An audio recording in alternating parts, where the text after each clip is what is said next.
Hey everybody, we are back with a brand new episode of Rise Above the Ranks presented by Estate Media. I am here with David. We got a lot to talk about today. We want to dive right into it. We're talking about the latest trends, challenges, and stories that are shaping the world of real estate. So let's jump right into it. Obviously, outside of the NAR ruling, outside of interest rates, outside of all the madness happening in our industry right now, we are so close to this mental election year, which is creating market dynamics. And now that we're in the thick of it all, and we're, 2-3 months out, how, Dave, have you noticed the uncertainty affecting buyers and sellers' behavior? Are you seeing that people are now saying,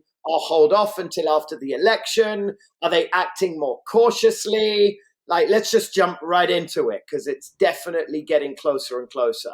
I think the election is a win-win, and I'll tell you why. Because right now you have both major parties, two presidents or potential presidents competing against one another.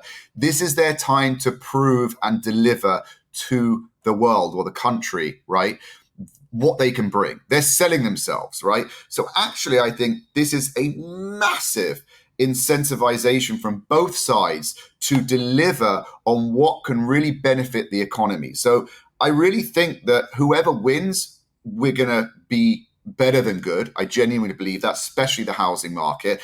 I'm more focused on the fact that interest rates are going down, which is huge, because we've seen when the opposite happens, a year and a half, 2 years ago, what that does to the market. It brings it down. Now we're seeing the upward trend. So I'm really focused on the good news about interest rates. And I don't see any real uncertainty with the elections, because I think whoever wins, it's going to be beneficial for the real estate market. That's my opinion. I have to say, I hear you. I agree on many of those points, but people are nervous. People do want to sit on the sidelines. People do want to wait. I think this is probably one of the most contentious elections, at least we've ever seen whilst living in the US. I think both Democratic and Republican. If you're a Democrat, you absolutely hate the Republicans. If you're a Republican, you absolutely hate the Democrats. So people are naturally going to want to sit on the sidelines. And I've had certain people say, hey, we're just going to wait until after the election. I think you have to just treat it as it is, right? If Trump wins, hey, it's going to be good for business. That's what a lot of people believe. If the Democratic Party win, well, if you're a Democratic supporter, you believed that was what you wanted. Therefore, that's going to be good for the economy. So it's like, you can't force people to lean on one side or the other, but you certainly can say that with interest rates going down, and we've said this, Dave, for months and months now, with interest rates going down, which we know is going to happen right before the election, because both parties are going to want to show us how they were the ones to bring the rates down, it's only going to refuel the market and make things hotter. And I do believe no matter which party wins, bricks and mortar is always going to come out stronger than leaving your money in a bank, a stock, a bond, a mutual fund. Those are my Yeah, and I agree 100%. But why am I going to wait to buy a house until the frenzy starts? And then I'm competing with a million people. If I find the house that I want, and there's a lot of great houses, around the country for sure, but specifically in our market, we're going to present it to a buyer. And if it works for me as a buyer, I want to buy it now before I have to compete with a bunch of people, potentially. Not guaranteeing, potentially. I don't need to take that risk.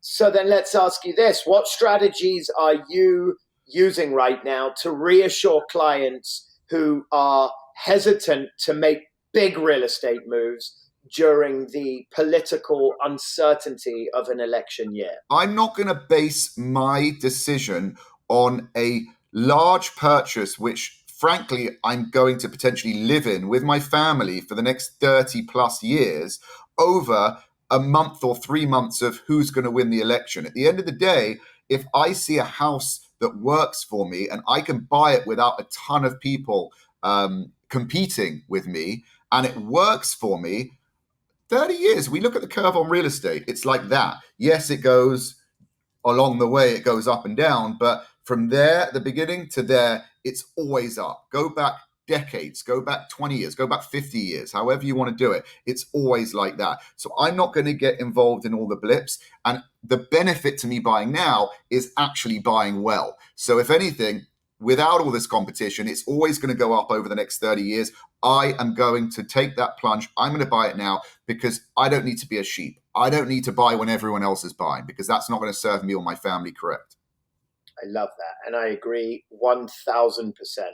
Let me ask you this, with interest rates being a hot topic of discussion, especially during an election year, how do you anticipate potential changes post-election impacting the housing market, particularly in, say, those high demand areas? Straight back to the point. The truth is, interest rates are going to go down. They've already told us that. We can borrow in the fives if you have a good relationship with a bank right now. We already know that. Come next year, mid next year, you could probably borrow in the fours, maybe even the low fours, right? So logically, we already know, we've already seen what happens when rates go up. Go back 2 years ago or a year and a half, whenever it was. We've seen last year in the market was very bad because rates were high. We know as a given when rates go down, it's beneficial because of the aforementioned reasons, affordability, the fact that now I can buy something and my monthly payment will be way less than it would have been 6 months ago. Okay, this is my house we're talking about. Okay, so the point is, we know it's almost a guarantee that when rates go down, the housing market is going to go up. Prices are going to go up. Demand's going to go up. Competition's going to go up. Get in now. I cannot emphasize it anymore. Meet BoldTrail Pro, a next generation platform built to power your entire business with powerful technology that agents, teams, and brokers actually use and love. It can do anything from customizable websites to a powerful lead engine, AI-powered smart CRM, a fully automated marketing suite, a seamlessly integrated front and back office, and marketplace, add-ons and integrations to create your unique tech ecosystem. BoldTrail's cutting-edge tools provide everything you need all in one place. And just for our listeners, we have an incredible promo that will be sure to get you ahead of the curve for Q4. Go to boldtrail.com/blueprint to receive $2,500 off when you sign up. That's an unbelievable offer, only available for all of you. We'd recommend jumping on it and use the promo code Blueprint. That's boldtrail.com/blueprint. So moving forward, we're seeing a major shift in buyer behavior. So what do you make of the shift in buyer demographics during an election year, right? Especially in markets that are traditionally influenced by political climates. Like we're seeing a major shift in the buyer demos. What are you seeing in that shift? I mean, look, the truth is a lot of people are, like you said, going to be sitting on their hands. The first time buyers, they've never bought a property before, right? It's a big deal. So if they know an election's going on, it's kind of like the first time you do anything, you're a little bit more antsy and nervous. It's the first time, right? So the truth is that I would say to these first-time home buyers, yes, it's your first property, it's your first purchase, but you're buying this for a very long time. This is not something you're going to buy and sell in 2 months, 6 months, a year, 2 years, maybe 5 years. You're going to be there potentially for decades. You're going to bring up your family there potentially. And if you don't, it could turn into a great investment property in the future because we know over the long term, real estate prices are always going to go up and values are always going to go up. So I'd say kind of like detach from the uncertainty, detach from the fear and stick to the logic. The logic is you're buying probably your largest asset that you may or may not ever buy in your lifetime. You're going to get to use it. It will change your lifestyle overnight. You'll become a home owner. You won't have a landlord breathing over you that could decide to up the rent or could decide to move in themselves and displace you and you have to go and find something else. This is your sanctuary. This is your comfort. Plus, it's an incredible investment. And there's a lot of tax write-offs with mortgage interest payments as well. So that's incentives. Those are incentives as well. I would say detach from the fear and look at the logic. If you can get a good deal now, if you can buy the property you want, if you can get a good rate of interest, which are decent right now, or even get a mediocre rate of interest and refinance in the future, do it. You'll serve yourself well, but more importantly, you'll serve your family and your future family well. And, people always ask me, how important is it to buy real estate, especially friends that have never bought real estate or never got on the ladder.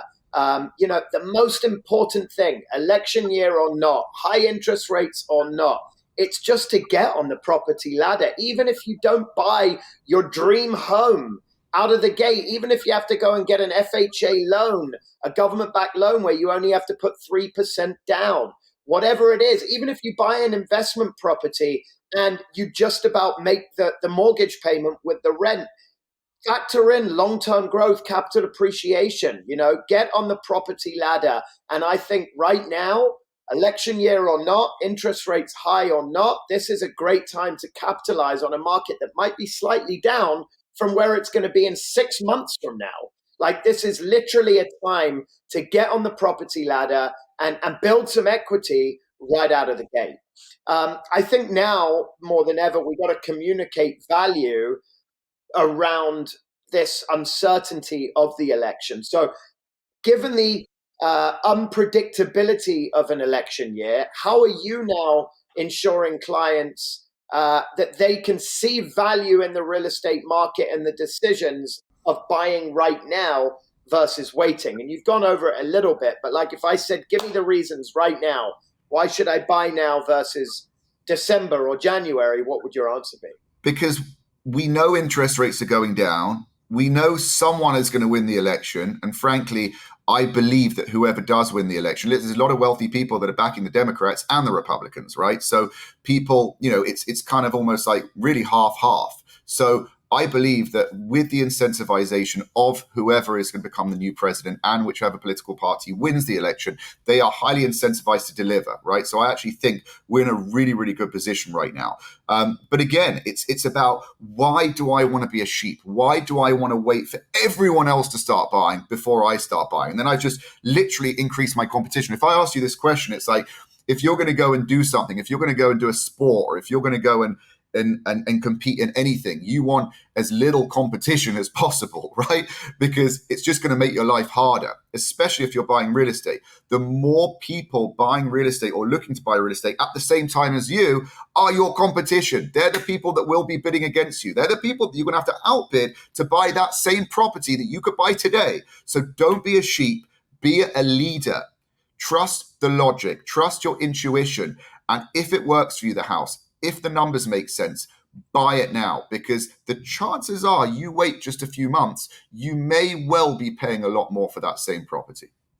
I'm sold. I love it. And again, like True. we touched on this on our last episode around the new NAR ruling, but what advice do you have for younger, newer agents who are really struggling right now, that are trying to justify their commission rates in a market that may be slowing due to this election-related uncertainty? Time to believe in yourself. Time to realize your value, okay?